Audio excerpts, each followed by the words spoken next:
வெளியான நாமலின் மொத்த சொத்து தொடர்பான விவரம்.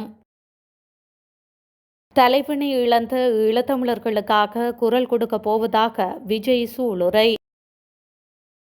எதிர்க்கட்சிகளை ஒன்றிணைக்கக்கூடிய ஒரே தலைவர் ரணில், சாமர சம்பத் பெருமிதம். தமிழ் தேசியம் பேசும் கட்சிகள் கடையை மூடிவிட்டு செல்லும் நிலைமை ஏற்படும், எச்சரிக்கும் செல்வம் அடைக்கலநாதன். தனது கைதுக்கு பின்னணியில் இருந்தவர் அம்பலப்படுத்திய முன்னாள் ஜனாதிபதி ரணில் விக்ரமசிங்க. அமெரிக்கர்களுக்கு விடுக்கப்பட்டுள்ள அவசர அறிவிப்பு.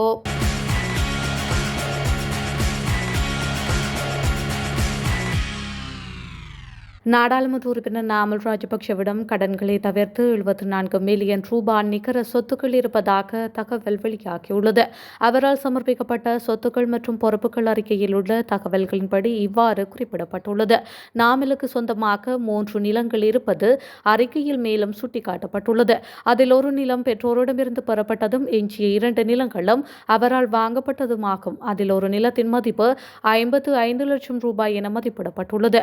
அத்துடன் 31 பவுன் நகைகள் மற்றும் 23 தங்க நாணயங்கள் நாமல் ராஜபக்ஷவுக்கு சொந்தமாக காணப்படுகின்றது. அவற்றின் மொத்த மதிப்பு 7.7 மில்லியன் ரூபாவாகும். மேலும் நாமல் ராஜபக்ஷ அவரது திருமணத்தின் போது வரதட்சணையாக LSR நிறுவனத்தின் வணிகங்களில் 50% பெற்றுள்ளார். இதனை தவிர்த்து நாமலின் மொத்த சொத்துக்கள் 168 மில்லியன் ரூபாய் என மதிப்பிடப்பட்டுள்ளது. அவரின் மொத்த கடன் 94 மில்லியன் ரூபாவாகும். இதன்படி அவரின் நிகர சொத்துக்களின் பெறுமதி 74 மில்லியன் ரூபாய் என மதிப்பிடப்பட்டுள்ளது. ஐக்கிய தேசிய கட்சியின் 79வது ஆண்டு நிறைவை நேற்று கொண்டாடுவதற்கான காரணம் தனது கைது என முன்னாள் ஜனாதிபதி ரணில் விக்ரமசிங்க குற்றம் சாட்டியுள்ளார். ஐக்கிய தேசிய கட்சியின் 79வது ஆண்டு விழா நேற்று காலை 9 மணிக்கு ஸ்ரீ ஜெயவர்தனபுரவில் உள்ள மானார்க் இம்பீரியல் வளாகத்தில் ரணில் விக்ரமசிங்க தலைமையில் நடைபெற்றது. ஐக்கிய தேசிய கட்சியின் ஆண்டு விழாவில் உரையாற்றிய போதே முன்னாள் ஜனாதிபதி ரணில் விக்ரமசிங்க இவ்வாறு குறிப்பிட்டுள்ளார். அவர் மேலும் உரையாற்றுகையில் தாம் உத்தியோகபூர்வ விஜயத்தை நிறைவு செய்து இங்கிலாந்தில் திரும்பியதாகவும் கொழும்பு திரும்புவதற்கு முன்பு ஒரு இரவை அங்கேயே கழித்ததாகவும் குறிப்பிட்டதுடன் இந்த செயல்முறை முற்றிலும் உத்தியோகபூர்வமான விஜயம் என்று குறிப்பிட்டுள்ளார். தாம் அங்கிருந்ததால் தமக்கு கிடைத்த உத்தியோகபூர்வ அழைப்பை ஏற்றுக்கொண்டதாகவும் அவ்வாறான உத்தியோகபூர்வ அழைப்பு விடுக்கப்படாது இருந்திருப்பினும் தாம் இங்கிலாந்திலேயே அன்றைய தினம் இருந்திருப்பேன் என்றும் ரணில் தெரிவித்துள்ளார். அத்துடன் தன்னை கைது செய்வது தொடர்பான முறைப்பாட்டை ஜனாதிபதி அனுரகுமார திசாநாயக்கவின் தற்போதைய செயலாளரினால் தாக்கல் செய்யப்பட்டதாக ரணில் குறிப்பிட்டுள்ளார். மேலும் மீதமுள்ள உண்மைகளை நான் சொல்ல மாட்டேன். என் வழக்கறிஞர்கள் இப்போது அதை பற்றி பேச வேண்டாம் என்று என்னிடம் கூறியுள்ளனர். நீங்கள் நீதிமன்றத்தில் பேசலாம் என முன்னாள் ஜனாதிபதி ரணில் விக்ரமசிங்க மேலும் தெரிவித்துள்ளார். வடக்கு கிழக்கு மாகாண சபை மாற்றுக் கட்சிகளின் அதிகாரங்களிற்குள் செல்கின்ற வாய்ப்பு ஏற்படும் பட்சத்தில் தமிழ் தேசியத்தை பற்றி பேசுகின்ற தமிழ் கட்சிகள் அத்தோடு கடையை மூடிவிட்டு செல்லும் நிலை ஏற்படும் என வன்னி நாடாளுமன்ற உறுப்பினர் செல்வம் அடைக்கலநாதன் தெரிவித்துள்ளார். நேற்று வவுனியாவில் அமைந்துள்ள தமிழீழ விடுதலை இயக்கத்தின் அலுவலகத்தில் இடம்பெற்ற ஊடக சந்திப்பின் போதே இவ்வாறு குறிப்பிட்டுள்ளார். அவர் மேலும் தெரிவிக்கையில் மாகாண சபை தேர்தலினை நடாத்த வேண்டும் என்று எல்லோரும் கோரிக்கை விடுகின்ற இந்த சந்தர்ப்பத்திலேயே அதிகார பரவலாக்கத்தின் ஊடாக மாகாண சபை தேர்தலை நடாத்த வேண்டும் என்று இந்தியாவும் ஐநா சபையிலேயே கோரிக்கையினை முன்வைத்துள்ளது. இதேவேளை மாகாண சபை தேர்தல் நடைபெறும் என்றால் எல்லா கட்சிகளும் ஒன்றிணைந்து குறித்த தேர்தலில் பங்கு கொள்ள வேண்டும் என்று இந்திய தூதுவரும் கோரிக்கையினை முன்வைத்துள்ளார். குறித்த விடயமானது ஒரு நியாயமான விடயமாக நான் பார்க்கின்றேன். எங்களை பொறுத்தவரையிலேயே ஒற்றுமை இல்லாமை என்பதனை கடந்த பாராளுமன்ற தேர்தலிலேயே நாங்கள் அனுபவித்திருக்கின்றோம். குறிப்பாக எமது ஒற்றுமையின்மை என்பதன் காரணமாக தமிழ் மக்கள் விரக்தியுடன் இருப்பதுடன் ஒற்றுமையான சூழலை எதிர்பார்த்து காத்திருக்கின்றனர். இதன் காரணமாகவே தமிழ் மக்கள் யாருக்கு வாக்கு போடுவது என்ற குழப்பத்தில் இருந்தனர். மேலும் இவ்வொற்றுமை இன்மையினாலேயே புதிய நபரை புதிய அரசை தெரிவு செய்ய வேண்டும் என்ற ரீதியிலேயே பாராளுமன்ற தேர்தலிலே மக்கள் வாக்களித்திருந்தனர் என்று அவர் மேலும் தெரிவித்துள்ளார்.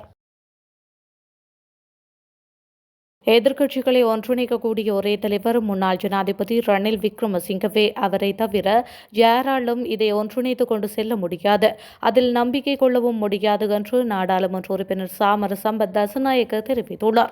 ஐக்கிய தேசிய கட்சியின் 79வது ஆண்டு விழா நேற்றைய தினம் காலை 9 மணிக்கு ஸ்ரீ ஜெயவர்தனபுரவில் உள்ள மானார்க் இம்பீரியல் வளாகத்தில் முன்னாள் ஜனாதிபதி ரணில் விக்ரமசிங்க தலைமையில் நடைபெற்றது.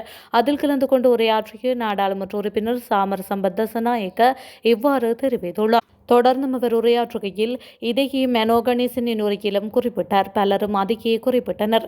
இந்த அரசாங்கம் நீண்ட காலம் இருக்காது. கையில் எடுத்த சோற்றை வாயில் போட்டுக்கொள்ள முடியாத அரசாங்கம். அண்மையில் தேசிய மக்கள் சக்தியில் ரஞ்சன் ஜெயலால் 89ஆம் ஆண்டு காலத்தை ஞாபகப்படுத்தி சண்டித்தனம் காட்டினார். தம்பி, உங்களை விட சண்டியர் தான் ரணில் விக்ரமசிங்க. அன்று நீங்கள் இருந்திருந்தால் நடப்பது வேறு. ஆதலால் ஐக்கிய தேசிய கட்சி, ஐக்கிய மக்கள் சக்தி ஒன்றிணையாமல் எங்களை அழைக்க வேண்டாம். நாங்கள் வரமாட்டோம். நாங்கள் அரசாங்கத்திற்கு நாடாளுமன்றத்திலும் பேசுகின்றோம், வெளியிலும் பேசுகின்றோம். எங்கள் வேலையை நாங்கள் செய்து கொண்டுதான் இருக்கின்றோம். ரணில் விக்ரமசிங்கவை சிறையில் அடைத்த வேளை நான் சிறைச்சாலைக்கு வெளியில் நள்ளிரவு முதல் காலை வரை நின்று கொண்டிருந்தேன். நான் மதிக்கும் ஒரு தலைவர் என்றும் நான் அவருக்கு மதிப்பளிக்கின்றேன் என்று அவர் மேலும் தெரிவித்துள்ளார். தலைவினை இழந்த ஈழத்தமிழர்களுக்காகவும் குரல் கொடுக்கப் போவதாக தமிழக முன்னேற்ற கழக கட்சியின் தலைவர் விஜய் தெரிவித்துள்ளார். தமிழகத்தின் நாகை மாவட்டத்தில் இடம்பெற்ற தேர்தல் பிரச்சார கூட்டத்தின் போது விஜய் இதனை தெரிவித்துள்ளார். தொப்புள் குடியுறவுகளான ஈழத்தமிழர்களுக்காக குரல் கொடுப்பது தனது கடமை எனவும் தெரிவித்துள்ளார். திராவிட கட்சிகள் போன்று அறிக்கைகள் மட்டும் வெளியிட்டு ஈழத்தமிழர்களை ஏமாற்ற மாட்டோம் என்றும் அவர்களை பாதுகாக்க நடவடிக்கை எடுக்கப்படும் என்றும் விஜய் அவர்கள் குறிப்பிட்டார். இலங்கையில் இருந்தாலும் உலகின் எந்த பகுதியில் இருந்தாலும் இவர்களுக்காக குரல் கொடுக்கப் போவதாக தமிழக வெற்றி கழகத்தின் தலைவர் ஜோசப் விஜய் மேலும் தெரிவித்துள்ளார். இதுவரை நாம் தமிழர் கட்சியின் தலைவர் சீமான் ஈழத்தமிழர்களுக்காக குரல் கொடுத்து வந்த நிலையில் முதல் முறையாக விஜய் தனது நிலைப்பாட்டை நேற்று வெளிப்படுத்தியுள்ளமையும் குறிப்பிடத்தக்கது. இலங்கை தமிழர்களின் பிரச்சினை தமிழ்நாட்டில் குறிப்பாக நாகப்பட்டினம் போன்ற பகுதிகளில் உள்ள கடத்தொழிலாளர்களிடையே உணர்ச்சிகளை ஏற்படுத்தியுள்ளது. அதே நேரத்தில் நமது தொப்புள்குடி உறவினர்களான ஈழத்தமிழர்கள் அவர்கள் இலங்கையில் இருந்தாலும் சரி அல்லது உலகில் வேறு எங்கு இருந்தாலும் சரி தாய்ப்பாசத்தை காட்டிய ஒரு தலைவரை இழந்து துன்பப்படுகின்றார்கள் என்று விஜய் மேலும் தெரிவித்துள்ளமையும் குறிப்பிடத்தக்கது. வடக்கு மற்றும் வடமேல் மாகாணங்களில் பல தடவைகள் மழை பெய்யக்கூடும் என தெரிவிக்கப்பட்டுள்ளது. குறித்த விடயத்தை வளிமண்டலவியல் திணைக்களம் இன்று வெளியிட்டுள்ள அறிக்கையில் குறிப்பிட்டுள்ளது. மேல் மற்றும் சப்ரகமு மாகாணங்களிலும் காலி, மாத்தறை, கண்டி மற்றும் நுவரெலியா மாவட்டங்களிலும் அவ்வப்போது மழை பெய்யக்கூடும் என தெரிவிக்கப்பட்டுள்ளது. ஊவா மாகாணத்திலும் அம்பாறை மற்றும் மட்டக்களப்பு மாவட்டங்களிலும் சில இடங்களில் பிற்பகல் 2 மணிக்கு பின்னர் மழைக்கோ அல்லது இடியுடன் கூடிய மழைக்கோ பெய்யக்கூடும் என தெரிவிக்கப்பட்டுள்ளது. மத்திய மலைநாட்டின் மேற்கு சரிவு பகுதிகளிலும் மத்திய, வடமத்திய மற்றும் வடமேல் மாகாணங்களிலும் திருகோணமலை மற்றும் ஹம்பாந்தோட்டை மாவட்டங்களிலும் அவ்வப்போது மணித்தியாலத்துக்கு 30 தொடக்கம் 40 கிலோமீட்டர் வரையான வேகத்தில் ஓரளவு பலத்த காற்றும் வீசக்கூடும் என தெரிவிக்கப்பட்டுள்ளது.